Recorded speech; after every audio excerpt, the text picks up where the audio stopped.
حدیث نمبر 28 دیکھیے، اقرب ما یکون الرب من عبدی فی جوف اللیل الآخر، سنن ترمذی، رقم الحدیث 3579۔ ترجمہ دیکھیے، رحمت کے اعتبار سے رات کے آخری حصہ میں بندے کے سب سے زیادہ قریب ہوتا ہے۔ جب دنیا گہری نیند سو رہی ہوتی ہے نا، تب کائنات کا مالک اپنے بندے کے سب سے زیادہ قریب ہوتا ہے۔ یہ اللہ تعالیٰ سے 1 to 1 پرائیویٹ ملاقات کا وقت ہوتا ہے۔ تو اس وقت آپ اپنے دل کے تمام دکھوں اور رازوں کو انسانوں کو بتا کر اپنا تماشا بننے کی بجائے اپنے رب کے پاس لے جائیں۔ اس وقت اپنے رب کے سامنے رو کر اپنے دل کا حال سنائیں اور اپنے آپ کو ہلکا کریں۔ تو دیکھیں پھر کیسے اللہ تعالیٰ نہیں سنتا، کیونکہ قرآن میں سورۃ الاسراء میں ہے، بنی اسرائیل میں ہے کہ وَمِنَ اللَّيْلِ فَتَهَجَّدْ بِهِ نَافِلَةً لَكَ عَسَىٰ أَن يَبْعَثَكَ رَبُّكَ مَقَامًا مَحْمُودًا۔ سبحان اللہ، یعنی رات کے کچھ حصے میں تہجد پڑھا کریں، اور یہ آپ کے لیے نفل ہے، امید ہے کہ آپ کا رب آپ کو مقام محمود پر فائز کر دے گا۔ سبحان اللہ۔ تو کوشش کرنی چاہیے ہمیں تہجد کی نماز کو بہت اہتمام سے ادا کرنا چاہیے، کیونکہ رسول اللہ صلی اللہ علیہ وسلم سے پوچھا گیا کہ کون سی دعا سب سے زیادہ سنی جاتی ہے، تو آپ نے فرمایا رات کے آخری حصے میں اور فرض نمازوں کے بعد۔ تو کوشش کرنی چاہیے، رات کے آخری حصہ وہی تہجد کی نماز ہے، تو یہاں پر دعا بھی قبولیت ہوتی ہے۔ یہ حدیث بھی سنن ترمذی میں موجود ہے۔ اگلی حدیث دیکھیے گا، رحم اللہ رجلا قام من اللیل فصلى وأيقظ امرأته فصلت فإن أبت نضح في وجهها الماء، سنن ابن داود، رقم الحدیث 1450۔ ترجمہ دیکھیے، اللہ تعالیٰ ایسے آدمی پر رحم کرے جو رات کو اٹھتا ہے، نماز پڑھتا ہے، اپنی بیوی کو بیدار کرتا ہے اور وہ بھی نماز پڑھتی ہے، اور اگر عورت بیدار نہیں ہوتی تو یہ شخص اس کے چہرے پر پانی کے ہلکے ہلکے چھینٹے مارتا ہے۔ اللہ کو کتنا پسند ہے، ایک بہترین اور سچا شوہر جو ہے وہ اپنی بیوی کو صرف دنیاوی آسائشیں نہیں دیتا، بلکہ اس کی آخرت سنوارنے کی بھی اتنی ہی فکر کرتا ہے جتنی دنیا کی ہوتی ہے۔ سو اللہ تعالیٰ سے دعا ہے کہ جتنے بھی لوگ اچھے رشتے کی تلاش میں ہیں، اللہ تعالیٰ ان کو خوبصورت نیک جیون ساتھی عطا فرمائے، اور ایسا ہی نیک بندہ اور بندی اگر کسی کو مل گیا تو اس کے لیے اگلی حدیث میں ہے کہ کتنا بڑا ریوارڈ ہے اس کے لیے۔ سبحان اللہ، اس کی جمع پونجی اس کو کہا گیا ہے۔ تو گھروں میں سچی محبت، سکون اور برکت کا زاویہ یہ ہے کہ میاں بیوی مل کر اللہ کی عبادت کرنے والے بن جائیں۔ قرآن میں آتا ہے سورۃ التحریم میں، یا ایھا الذین آمنوا قوا انفسکم اہلیکم نارا وقودھا الناس والحجارہ۔ اللہ اکبر، اے ایمان والو، اپنے آپ کو اور اپنے اہل و عیال کو اس آگ سے بچاؤ، وقودھا الناس والحجارہ، جس کا ایندھن پتھر اور انسان ہیں۔ ہمیں حدیث سے بھی اس کی نظیر ملتی ہے۔ رسول اللہ صلی اللہ علیہ وسلم نے فرمایا، صحیح بخاری کی حدیث ہے کہ تم میں سے ہر شخص نگران ہے، یعنی کلکم راع وکلکم مسئول عن رعیتہ، تم میں سے ہر ایک نگہبان ہے اور اپنی رعایا کے بارے میں جواب دہ ہوگا۔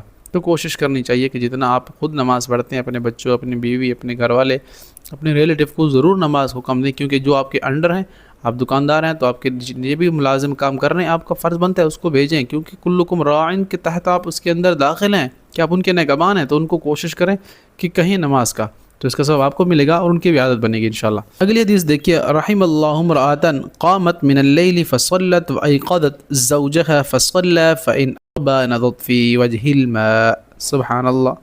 ترجمہ دیکھیے، اللہ تعالیٰ ایسی عورت پر رحم کرے جو رات کو اٹھتی ہے اور نماز پڑھتی ہے اور اپنے خاوند کو بھی بیدار کرتی ہے اور وہ بھی نماز پڑھ لیتا ہے، پھر اگر خاوند بیدار نہ ہو تو اس کے چہرے پر ہلکا ہلکا پانی چھڑکتی ہے۔ دیکھیے گا، یہ حدیث ایک مثالی مسلم خاتون کا خاکہ پیش کرتی ہے ہمارے سامنے کہ کیسی ہونی چاہیے خوبصورت ایک دینی اور مثالی عورت جو اپنے شوہر کے لیے دین اور نیکی کے معاملے میں بہترین مددگار ثابت ہو۔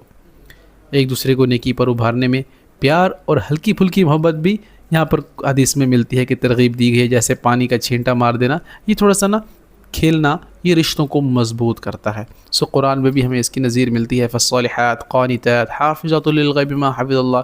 بس نیک عورتیں فرما بردار ہوتی ہیں اور مردوں کی غیر موجودگی میں ان کی حفاظت کرتی ہیں، گویا ان کے حقوق کی حفاظت کرتی ہیں۔ سورۃ النساء میں ہم پڑھ رہے ہیں نا، ہمارے تفسیر کے جو لیکچر چل رہے ہیں ہمارے مین چینل محمد وقاص اخنزادہ کے اوپر، تو ہم یہ چیزیں ساری ڈسکس کر چکے ہیں۔ سو خلاصہ کلام یہ ہوا اس حدیث کا جو مجھے بڑا پسند ہے، جس میں رسول اللہ صلی اللہ علیہ وسلم نے فرمایا، صحیح مسلم کی حدیث ہے، دنیا ساری کی ساری فائدہ اٹھانے کی چیز ہے اور دنیا کی سب سے بہترین پونجی نیک عورت ہے۔ سبحان اللہ۔ تو اللہ تعالیٰ سے دعا ہے کہ جو اچھے اور نیک رشتوں کی تلاش میں ہیں، اللہ تعالیٰ ان کو نیک صالح بیوی عطا فرمائے۔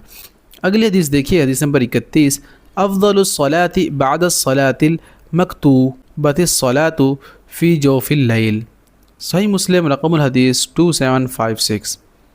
ترجمہ، فرض نماز کے بعد سب سے افضل نماز رات کے درمیانی حصے میں نماز پڑھنا ہے۔ دیکھیں کتنی تاکید کی گئی ہے، بار بار کہا جا رہا ہے کہ تہجد کی نماز ادا کریں، تہجد کی نماز ادا کریں، تو کتنا ضروری ہو گیا ہے ہمارے لیے۔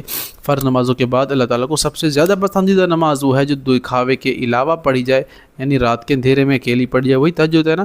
تو نفل عبادتوں میں سب سے اعلیٰ اور جاندار درجے کے قیام کی نماز قیام اللیل یعنی تہجد ہے، تو اسے اپنی زندگی کا شیڈول ضرور بنائیے گا۔ قرآن میں ہمیں پتہ چلتا ہے والذین یبیتون لربہم سجدا وقیاما، سورہ فرقان میں ہے نا، وہ لوگ جو اپنے رب کے سامنے سجدہ اور قیام کرتے ہوئے راتیں گزار دیتے ہیں، سبحان اللہ۔ تو کوشش کرنی چاہیے ہمیں نمازوں کو اہتمام کے ساتھ ادا کرتے ہوئے نوافل اور تہجد کا بھی اہتمام کرنا چاہیے، جیسے کہ رسول اللہ صلی اللہ علیہ وسلم نے فرمایا افشوا السلام یعنی سلام کو پھیلاؤ، صلہ رحمی کرو، اور ایک بھی فرمایا کہ رات کو نماز پڑھو جب لوگ سو رہے ہوں، تو اس سے کیا مراد ہے کہ یہ بھی تہجد کی نماز ہے۔